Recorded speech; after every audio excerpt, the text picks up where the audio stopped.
Hello, everyone. Welcome to another one of our series in chats with people about what's going on in Israel. I'm delighted to be welcomed by Clive Hart. Clive is a British Ole who moved to Israel a few years ago. Clive and I actually go way back. We used to play cricket on a regular basis for a team called Southlands. So shout out Southlands. And Clive has a story to tell. So Clive, firstly, thank you so much. We really appreciate it. Could you tell us a little bit about your background and how you ended up living in Sderot? Okay, so I made Aliyah after uni in England, stayed in Israel for quite a few years, did the national service, etc., etc. Was then offered a job back in England since I went back to England and was there for 22 odd years, obviously with many visits to Israel whenever possible. Last year moved to Sderot, having met someone then, and we got married last year. She was living in Sderot with a lot of her wider family, and hence that's why I found myself in Sderot. So I've been there now since May 2022. And that's around the time I joined StandWithUs, actually. So you've not been in Sderot long. What just your background as well, your professional background? What do you? I've always worked in sort of professional sport, working for professional footballers or clubs. Dabbled a little bit in professional cricket as well. Again, similar sort of stuff. So everything's always been around sport. And I'm involved in sport, obviously, in Sderot, which we might come to on at the end as well, potentially. And that's sort of what I do. So, what is life like in Sderot before the events of last week? What has life been like in Sderot for you? Generally, it's a pretty quiet place. People just get on with their business. I've been there, as I say, since May 2022. I'm trying to think how many rounds of sort of rocket attack weeks we've had. I'm going to say off the top of my head, it's probably about 3 times. I remember Tisha B'Av of 2022. That weekend there was trouble. I remember Pesach this year. There was, as I say, I think there was probably 3 or 4 times when we've had those few days of rocket attacks. Which you sort of get used to. But again, when you say get used to, that shouldn't underestimate how bad that is, because as I'm sure if you were living in London and there were rocket attacks from Reading, that wouldn't be acceptable. So the fact you sort of get used to it doesn't make it acceptable. I think we need to make that distinction. But as I say, there'd never been anything on the scale of what we're witnessing now. This is a totally different ball game. And talking about 7th of October last week, we all got the news, but you were living it yourself. So could you tell us from your perspective what took place that morning? Okay, so let me try and explain. So me and my wife live in an apartment which is on the Gaza side of Sderot, as in very, very close. We decided, as we often do for Shabbat, we went and stayed with her married sister, who's married to an American. They live on the 2nd floor of a block, and her mum and her 2 younger sisters live on the ground floor. So it's a good idea that we're there, because then we do Shabbat or the Chagim together. So obviously we went to bed normally on Friday night, woke up Saturday morning, Shabbat morning, 6, whatever in the morning, with the rocket attacks, which always take you by surprise if you're woken up. So anything that will wake you up in that fashion will. And then obviously more significantly, it took us by surprise because there hadn't been any talk in the media, the usual saber rattling that you get. There hadn't been anything. Even though my wife's family are quite orthodox, given, the nature of the heavy rocket attacks, people started turning on their phones and the television. It was like, and then it became really clear that this was part of something much bigger. Of course, 1 or 2 of the things you saw on social media at the very beginning, you thought, is this fake news? There was always that uncertainty. That it became clear that this was real. And yeah, Shabbat, Saturday was a really, it was an incredibly weird day. We're seeing what's happening on the reports. We also had the decision that one of my wife's brothers had gone off to shul early in the morning, despite the rocket attacks. He was a bit. And then obviously it's like, well, where is he now? And he was gone a lot of hours. And you can imagine my mother-in-law, why they were all in a bit of a panic over that, as you can imagine. We heard gunfire. Now, especially if you live on their side of Sderot, I don't think you'd ever really hear gunfire. So that was unusual. Obviously, heavy rockets. Probably the scariest thing that we witnessed ourselves was, I think it was my wife's younger sister was on the balcony at the time, and one of those white tenders that the terrorists were using went along a road that sort of goes diagonally from our road, and they went up towards some new apartments that have been built. Not long after, we saw the army go in that direction, and then we heard a bit of a firefight, which I understood was obviously successful from our perspective. And then at various points, I think twice on the Saturday, once on the Sunday, the army came in large numbers to go through the fields opposite the apartment, because I'm guessing they must have had reports of terrorists being there. I don't think they found any. So yeah, that was last Saturday, the 7th of October.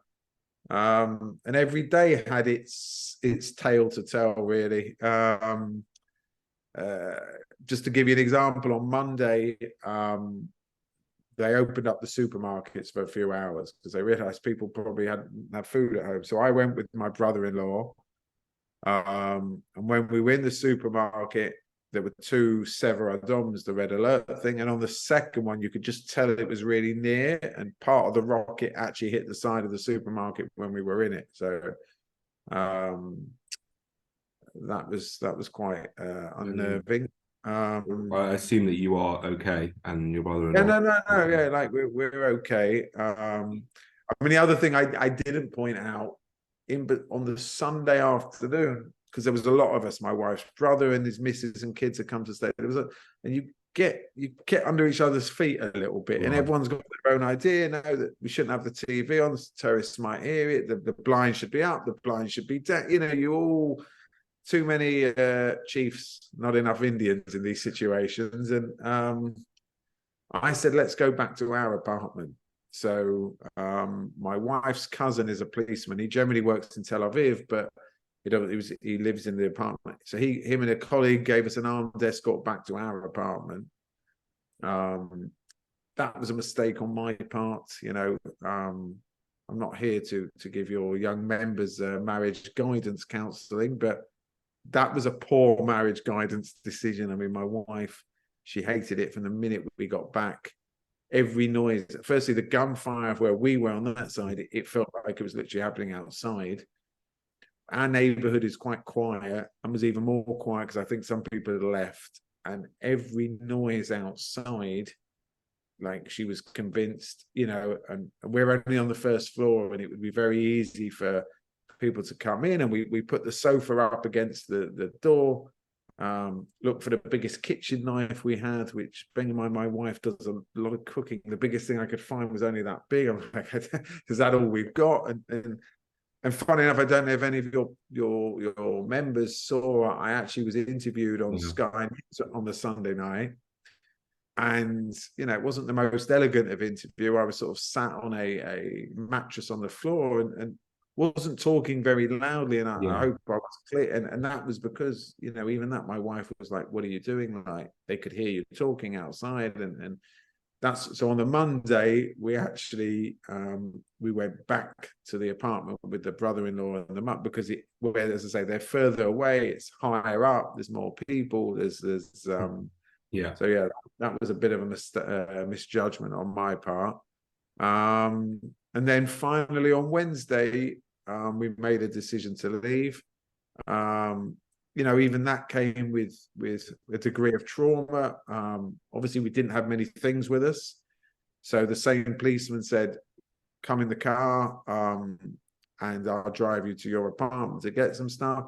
And when we were driving, of course, the Sever Dom went off, the red alert. And I always think, and you heard it, some of you guys experienced it, that's the worst when you're in a car. In fact, I actually think it's worse. I'd rather be on foot, actually. There's something really unnerving about being in the car. So obviously we drove in the seconds we had to the nearest thing and ran in the nearest shelter, because near most bus stops in Sderot, you'll have a shelter. So that was, you know, that was unnerving.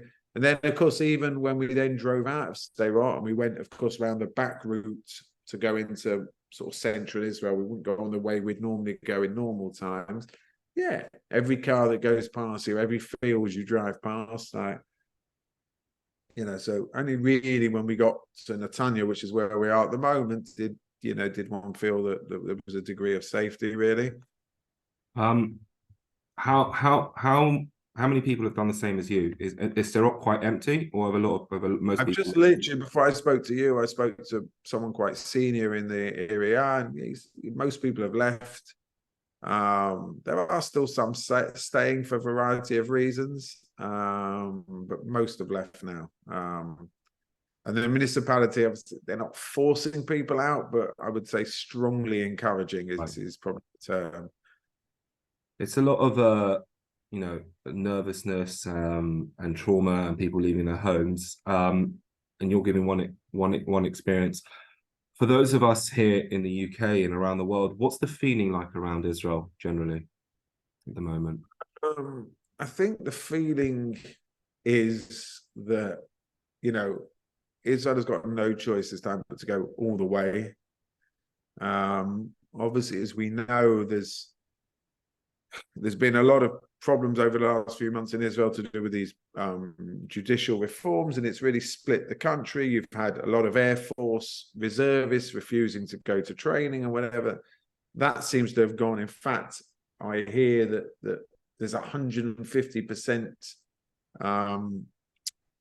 reserve duty rates now, as in, the best you can ever hope for is 100% of the people you call up turn up, and that's very unusual. They're now at 150, means there's 50% too many who are saying, I want to turn up.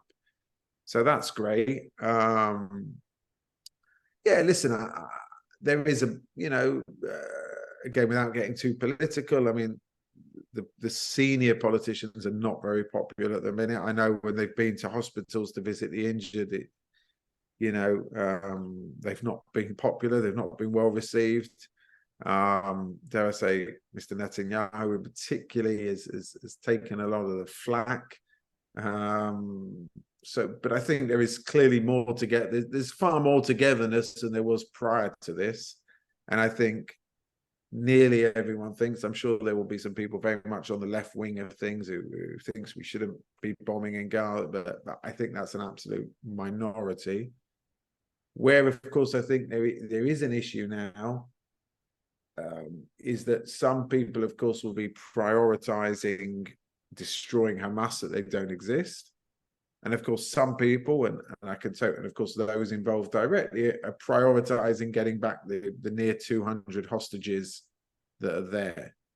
And I must admit, that feels a little bit like either or. I've got to say, I'm struggling to understand how both things will be achieved. So some people are saying that's got to be the priority, but I think the majority are saying the priority has got to be basically destroying Hamas. Did you mention anything? You said something about being involved a little bit with the hostages yourself, or Did I? did you mention something that do you know someone who's? No, I don't. In terms of hostages, not directly anything. In terms of people that have been killed, just to give you an example, I'm sure you know this now, that the first place the terrorists went to in Sderot was the police station. Yeah, that's quite well documented. So my wife's mother is a civilian worker in the police station. She doesn't work on Shabbat Chagim. She's just there during the days. yeah. And they're a really close bunch. Just to give you a silly little example, that on a Saturday night, one or two of the policemen that are on duty will sometimes come round to her apartment, often when we're still there, and she'll give them some Shabbat leftovers. It's a bit of a thing that they come round, which means I've got to know one or two of them, one of them in particular, who always comes, and she's very close with her work colleagues like that. So obviously I don't know the exact number that were killed, but 20 is a lot in Sderot. It's not a massive police. It's not a so yeah, no, everyone, Israel's too small a country, Sderot's too small a place for people not to be directly affected, really. What's your message to the Jewish community in the United Kingdom as we watch this? We have our own angle that we have to worry about as well. There's a concern about anti-Semitism in this country, but I think in that it pales to what Israelis are going through right now. But what's the message that you want from us as a community? What would you want from us, if possible, as an I Israel? think again they've got to. We always know that Israel has never been very good in the PR side of things. Whilst militarily we might always have been better than the Palestinians, we're not PR wise, and somehow that message has got to keep getting across. I was asked a question by Nick Ferrari of LBC when I did him on the Monday morning, and his last question to me was this. He said that he was with some Jewish friends, and they said to him, this was Israel's 9/11. What did I think of that statement? And I said to him, obviously 9/11 was a massive tragedy, of course. I said, but this is bigger. And the reason this is bigger is America's existence was never under threat. America was always going to exist after 9/11 for all the tragedy of the lost lives, whatever. I said, this you've got to understand, Hamas is not just a little terrorist group, it's a bit bigger than that. If Hezbollah get involved, then obviously they've started rocket attacks. If another, be it a nation state or Iran or whoever it might be, get involved, this is a battle for Israel's existence. I think we have to understand that. And when you're battling for your existence, you have to put yourselves first. And Israel is doing everything it can to avoid collateral damage, but there will be collateral damage. And I just think that's the message you've got to keep getting home to people in the UK, whether it's work colleagues, whether it's university colleagues, whether it's your non-Jewish next door neighbor, that this is a battle for existence. On a practical term, I know if I could just give a little plug, I know that the Jewish community have been collecting money for all sorts of things. I'm actually involved, I've been involved since I moved to Sderot, and I met the mayor in the gym. He's a bit like me. He goes to the gym a lot, and we got speaking. I've been involved in trying to improve particularly the football for the juniors in Sderot, to try, and even though we've got good coaches, I've been involved in just trying to make it better. And as you know, you heard from our days together in cricket, I'm quite passionate about making a sporting thing the best it can be, and whatever. So I've been involved in that, and obviously when obviously this kicked off a few days ago, of course, the guy from the mayor's office said, look, is there something we can do to help get funds from the UK? Some people have made some donations up to now, and I spoke this morning to the CEO of My Israel, which is something I'm sure many of your guys will know, who pick particular projects in Israel. They've agreed to support our project for the kids in Israel, in Sderot, because even prior to this, there's a lot of damaged kids in Sderot, anxiety, depression, post-traumatic stress, really high levels of obesity, which I believe has also been shown to be, when we get back to normal, whatever normal is, those kids are going to need a lot of help. Sport, and again, as I say, me, I believe is a massive thing for whether it's fitness, mental health, getting people together, having a team ethic, all the things that sport brings. And if anyone wants to go onto My Israel, they maybe want to give it till later today or tomorrow. We should be on there, the children of Sderot, and if people want to donate to that so that we can give the kids in Sderot the best ever when we get back to it, that would be amazing. We'll share the link to that attached to this video on social media. So if you want to donate to the children of Sderot through My Israel, then please do and support them. Clive, obviously, I think Israelis are sort of settling in for a bit of a long haul of how long this may take with the operation in Gaza. There seems to be talk that this could last some time. And, this will, as the Israelis say, Gam ze ya'avor, this will pass, this too shall pass. Just as an Israeli, do you have any sort of inclination of how you think this will change Israel, if it will change Israel at all? How will it change it? Well, as I say, it's definitely brought togetherness now. There is togetherness, but people forget quickly. Will that togetherness stay? And obviously there will be recriminations. Some people are saying, of course, Bibi can't survive this. I'm not as certain as that. I think it will depend what will happen. It has brought a real community. People are offering their homes to people. I can tell you, we went to the mall yesterday morning in Atanya because, as I say, we came here with very little. And there's massive collection points there. People are collecting boxes for clothes, for drinks, so I'm just hoping it all. And a lot of people have said it, it's you're seeing the best of Israelis and Jews over this period that are really, people can't do enough for each other. And I just hope that some of that stays when we get back to normal and we don't, just all become selfish again, which is what can happen. Yeah.